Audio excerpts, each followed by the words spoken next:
No, you don't need the. I'm doing this my way. He a legend, he a legend, he a legend. He a legend, he a legend, he a legend. He a legend. Welcome to the league, to the league, to the league, to the league, to the league of items. Welcome to the league, to the league, to the league, to the league, to the league of items. Welcome back to Summoner's Rift. In Game 1, we have T1 and SP. The Mickey of the Night was on the stage, but it looked like it was T1's game. Faker and the squad created a small gold lead going into this dragon fight. They look for an engage. Alawi starts slapping everybody with her tentacles like your favorite cartoon video. Wink, wink. But it's Faker who dives into the backline, and Shurima shuffles, killing everyone. A huge teamfight victory in Dragon wins the game for T1. But next, we're in China, and VG Gaming has kept it close against FPX. FPX is looking for a desperation engage, and the Galio ult comes in, but it only hits 2. They're not doing enough damage. VG Gaming turns the fight. But can they finish off the game with a look to take down the inhibitor? Galio is on the retreat, and LeBlanc is in hot pursuit. Ash falls. Zika and iBoy are able to finish this one out with a surprise victory over FPX. This is their second questionable loss of the season. Maybe Zika is the cure.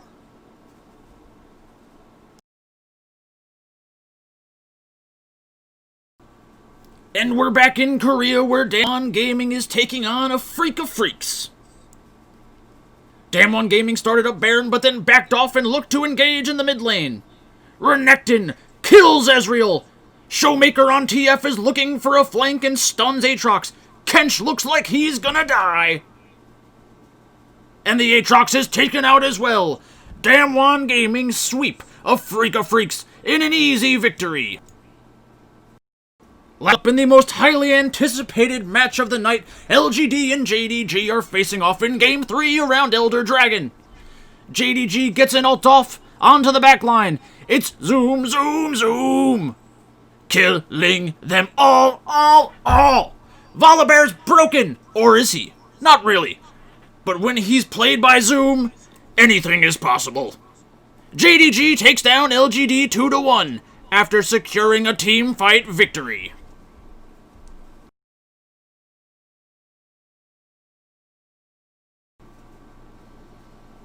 What's up, everybody? It's Pikel with League of Items, and yesterday's matches went kind of according to plan, except for the FPX match. So, last night, Waco Kid, Brian Connor himself, came up with an idea for a league for all the followers and everything. So we have a League of Items league on DraftKings. I think I'm allowed to post the link to that league in the description, so I'm going to do that. I might get in trouble, but I might not.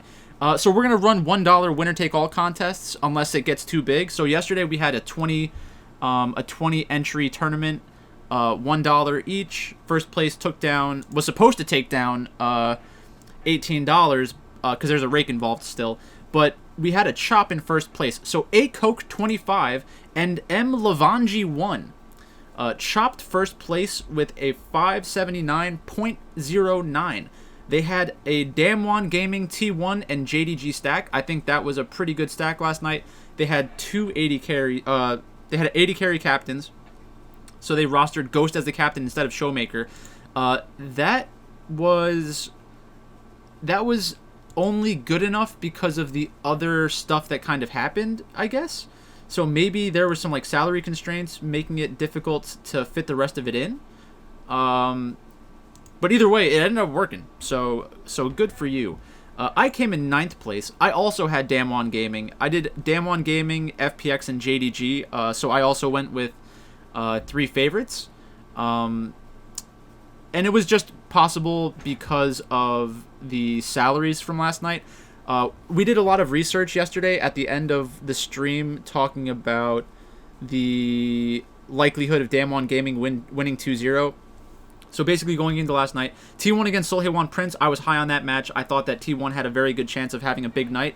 Game 1 went according to plan. They had 20 kills. Game 2, not so much. Vici Gaming against FPX. I was afraid about FPX because I thought that there was a chance that FPX would win without scoring a lot of points. It turns out they lost. So that wasn't in my range of outcomes, really. I thought that they would end up taking care of Vici Gaming. But either way, they did not pay off from a salary perspective. JDG against LGD. That was another spot where I wasn't convinced that they would be able to score enough points, even in a win over LGD. And I think 2 of the games were really low scoring. So I was kind of right about that as well. And then last up, we had Damon Gaming against Afrika Freaks. And when I was looking at Damon Gaming's tendencies and Afrika Freaks' tendencies, Damon Gaming has scored a lot of points in most of their matches because at the end of Game 2, if they're looking for a sweep, they start playing like this really, high, not high volatility because they're going to win the match either way, but like they're just continuously looking for kills. And it's not a requirement to win. So it's kind of like running up the score on your opponent. So it requires a certain kind of team to do that to the enemy. I don't think that they like severely outperformed a typical 2-0. But Showmaker again had a great night, which is not very surprising. Let me go through the winning lineup. I guess I didn't really go through it fast enough. Ghost was their captain. Kana had a very good night last night on Wukong. He played 2 matches of Wukong against Alawi. And we talked about it yesterday. Somebody said, like, Kana's not really a carry. But, I mean, when he has the opportunity to play a champion in a good matchup and impact team fights, he still is very, very good. And I think Kana's a very good top laner right now. Canyon, another player we talked about last night. I said I don't think he really has the carry upside. I'm not positive what champions he played. I was kind of like going in and out of consciousness. There was a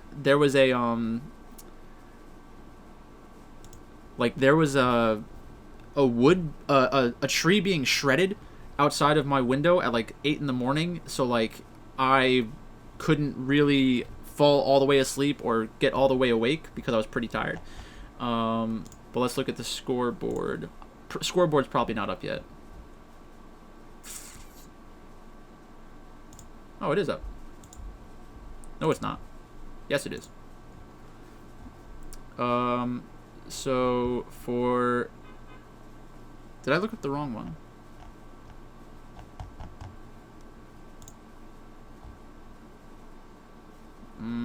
Yeah, okay, here we go.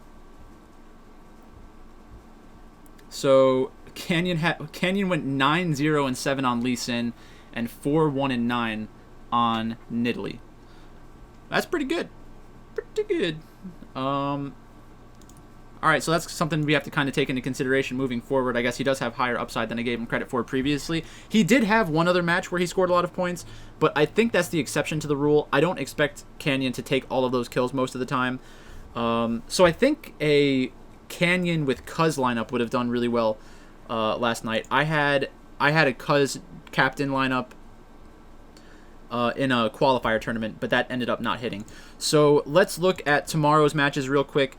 This is the contest for tomorrow. It's 30 entries. There's already 7 people that have joined this contest specifically. If we get the league up to like 50 or 60 people, I'll create another contest today, and hopefully we can fill that one as well. Because I have no problem creating this every single day and just having it be like a $1 winner take all. It's just a fun little tournament. We can talk about it. We can talk about it on the stream, and we can talk about it in these videos. So I'm going to do an almost perfect lineup right now while we go through these matches. So first up, we have Team Dynamics against Genji. In the top lane, we have Rascal and Rich. I think that this matchup is closer than the storylines would kind of suggest. So there's a lot of hype around Rich being a carry top laner, being very strong, but that's difficult to play against Genji because Genji will most likely win this matchup. So, like, his upside in a win is very good, but how often does Dynamics win is really what you need to ask yourself. Clid against Beyond, I think Clid has a big advantage in the jungle, as usual. BDD against Kuzan, again, I think BDD has a huge advantage. Ruler against Deokdam, I think Ruler has a big advantage there as well. And then Kellen and Life against Guger. I'm not sure which support is starting tonight. We'll have to wait to get the lineups, but we should have the lineups before the match finishes, or before the match starts, before the slate starts. So if I had to pick one player from Gen G to get into my lineup, I'll probably go with Ruler, even though he's very expensive on this slate. I think he might be the... Actually, okay. Perfect. So third most expensive AD carry on this slate. You're actually saving a little bit of salary off of Puff and aiming. And I'm not convinced that Gen G is in the best spot tonight, but Team Dynamics has given up a lot of kills in some of their losses. So that's something we'll have to take a closer look at later. There's a really cool highlight video out there right now of Ruler kiting as Ashe. It's not as difficult as they make it seem, but it's still very good. Like, obviously, it's a world-class level of kiting, but that's kind of what you expect from a professional AD carry in Korea. But still, very cool to see. I would definitely suggest checking that out. BLG against OMG. So this is a very peculiar match because I think that OMG is probably going to be the favorite. I haven't looked up the money line yet. Kingen against Curse. I'm assuming it's Kingen. I think Kingen and ADD both played in their last match. I think that the biggest narrative surrounding BLG right now is that Meteor is back and they're going to be much better with Meteor. So when we think about that and their most recent match against Invictus Gaming, we're going to see that they beat Invictus Gaming in one game but ended up losing the series. So players are going to remember that they took a game off of Invictus Gaming, which is a good team. So I think that BLG will be the more popular team tonight. It depends on roster construction. Since they are like priced up as an underdog, it's not really an advantageous spot. You'll probably want to get the win equity from OMG. And if I'm playing OMG, generally my favorite player from OMG is the mid laner Icon. But Hacker is also somebody who I think has shown really good upside in some of their victories. Last time they played Rogue Warriors, he had a really good match. So I'll take Hacker. And with that being said, I think that OMG is not the kind of team that gets a ton of kills most of the time, but BLG has kind of adopted that playstyle of high volatility more with Meteor. So that is something that we can look to target, is going against the narrative of BLG, picking a favorite that's priced as an underdog, and try to get them into our lineups. And again, I reserve the right to change my mind for this lineup because I don't know which side I'm going to play, depending on roster construction and stuff like that, and ownership, which we've actually started doing a really good job of. So if you want to check out the ownership projections and like the process that we're using, come check out the stream later today. I'll probably be on about 10 o'clock Eastern, and we'll stream for a couple of hours while we're going through information about the slate. Invictus Gaming against E-Star. So this is another match where Invictus Gaming is not very popular. They did well in the last slate. I would think that it's bumped up a little closer to where the ownership should be on Invictus Gaming. So Invictus Gaming might actually be chalk tonight, and Invictus Gaming chalk is actually kind of scary. But I think that they're still a very good team, and I will want exposure to them as the favorite. Does E-Star have a chance? Also, the Shy had a good match last time. He's a very good player.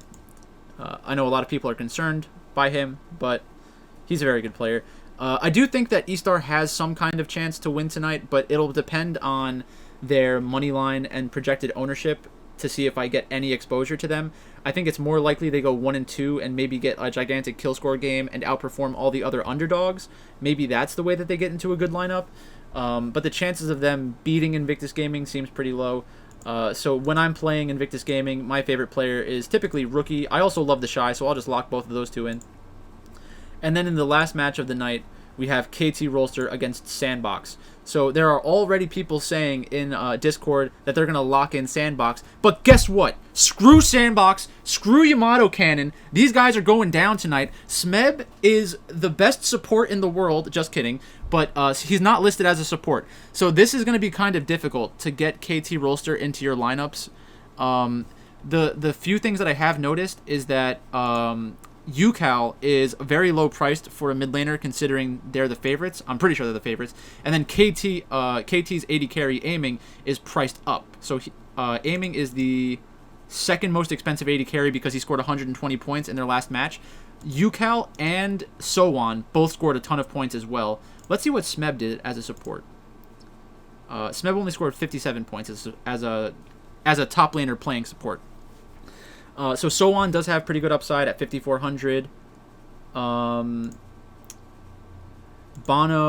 how did Bono do in that match? 79, that's okay, not great. But yeah, top lane, mid lane, and AD carry all did really well in that match against DRX. So both of these teams have storylines that are trending in the right direction. So we kind of have to pay attention to ownership, roster construction, and those kinds of things while we're getting access to this team. But assuming that everything can kind of fit together, my favorite player from KT Rolster tonight is going to be, I think, UCal with a potential leverage spot over everyone wanting to jam Aiming into their roster again.